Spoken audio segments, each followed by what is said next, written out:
بسم اللہ الرحمن الرحیم۔ السلام علیکم ورحمۃ اللہ وبرکاتہ۔ فاتح بیت المقدس نے جب بیت المقدس فتح کر لیا اور بیت المقدس کے حکمران گائی آف لوزی نان کو جنگی قیدی بنا لیا تو سلیبی ملکہ، جو کہ مشہور سلیبی حکمران ریمانڈ کی بیوی تھی اور شکست کے باوجود بھی ملکہ کہلانا پسند کرتی تھی، وہ سلطان ایوبی کے پاس آئی اور کہا، صلاح الدین، کیا آپ کو معلوم ہے کتنے لاکھ عیسائی بے گھر ہو گئے ہیں؟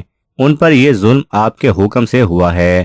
سلطان ایوبی نے کہا، اور جب بے گناہ مسلمانوں کا قتل عام کیا جا رہا ہے، وہ کس کے حکم سے کرایا جا رہا ہے؟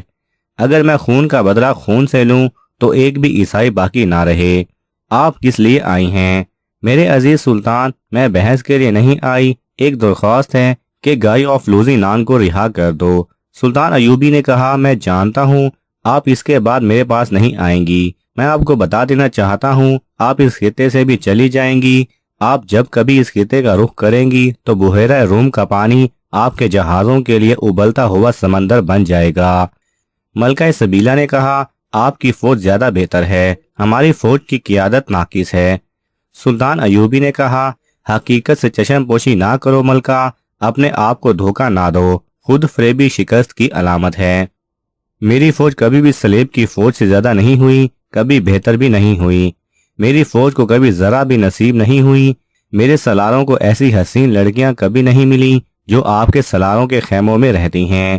میری فوج کا اسلحہ بھی آپ سے بہتر نہیں۔ البتہ راز کی بات بتا دیتا ہوں، میری فوج کے پاس ایک قوت ہے جس سے آپ کی فوج محروم ہے، اسے ہم ایمان اور عشق رسول صلی اللہ علیہ وسلم کہتے ہیں۔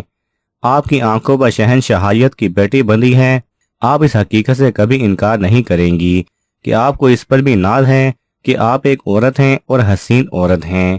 میں یہ کہہ کر آپ کو خوش کر سکتا ہوں کہ آپ واقعی حسین ہیں، لیکن یہ کہہ کر آپ کو مایوس کر دوں گا کہ میں کوئی فیصلہ آپ کے حسن سے متاثر ہو کر نہیں کروں گا، اور نہ ہی آپ کا یہ نیم اڑیاں جسم مجھے صراط مستقیم سے ہٹا سکتا ہے۔